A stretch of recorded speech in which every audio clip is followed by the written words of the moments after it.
গরমের দিন দেখুন, গরমের দিনে আমার খুব প্রিয় জিনিস একটা নিয়ে আসা হয়েছে। আমার ভীষণ পছন্দের জিনিস হচ্ছে এটা। কি দেখুন, বুঝতেই পাচ্ছেন কি, তরমুজ। দেখছেন কত সুন্দর তরমুজটা। তো এটা তরমুজটাকে আমি আজকে বানাবো তরমুজের স্যালাড তরমুজের। আর তরমুজ কিন্তু আমাদের জানেন তো, আমরা সবাই জানি যে এইরকম করে একটু মানে দেখে নিতে হয় যে কীরকম ঠিক মতো লাল আছে কি না। তো একটা এরকমভাবে ট্রায়াঙ্গেল শেপে কাটা হয়েছে। ওয়াও, দেখছেন তো খুব সুন্দর, কিন্তু তরমুজটা ভেতরে একদম লাল, ভেতরটা দারুণ লাগছে দেখুন। চলুন এবার গিয়ে এটাকে তরমুজের স্যালাড বানাই। চলুন। দেখুন তরমুজটাকে কেটে নিয়ে এলাম, কি সুন্দর লাল একদম। তো এই তরমুজটাকে আমি দিয়ে দিলাম একটা বাউলের ভিতর। একটা দুটো বিচি থাকতেই পারে, তো সেই বিচিটা আমি ছাড়িয়ে দিয়েছি, তবুও যদি একটা দুটো থাকে তো সেইটা মুখে নিয়ে খেতে খেতে মুখ থেকে ফেলে দেওয়া যেতে পারে। এবারে তরমুজটা নিলাম, তারপরে নিয়েছি এখানে কিছুটা শশা কুচি। এই শশা কুচিটাকেও দেব। স্যালাড তো শশা দিলে ভালোই লাগবে।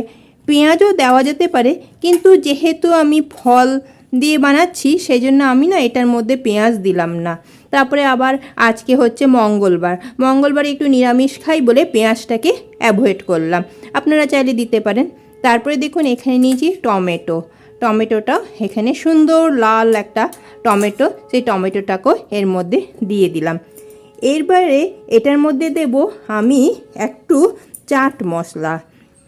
চাট মশলা দিলে বেশ একটা চটপটা একটা ট্যাঙ্গি ভাব আসবে, বেশ কিন্তু খেতে দারুণ লাগবে।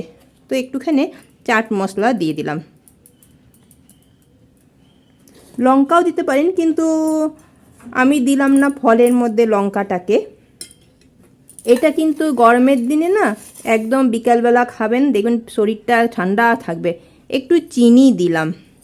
এমনিতেও না তরমুজের মধ্যে চিনি দিয়ে খেতে আমার কিন্তু বেশ দারুণ লাগে, তাই একটু চিনিটাও দিয়ে দিলাম।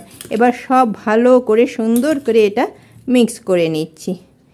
দারুণ একটা শরীর ঠান্ডা করবে, সাথে মন ঠান্ডা করবে। ব্যাস তৈরি হয়ে গেল আমার ওয়াটারমেলন স্যালাড। আপনারাও বানাবেন, এই গরমে বানিয়ে খান, দেখবেন কতটা ভালো লাগবে খেতে। এই নিন, এক পিস খেয়ে দেখুন, আরেক পিস খান। খুব ভালো কিন্তু তরমুজের স্যালাড।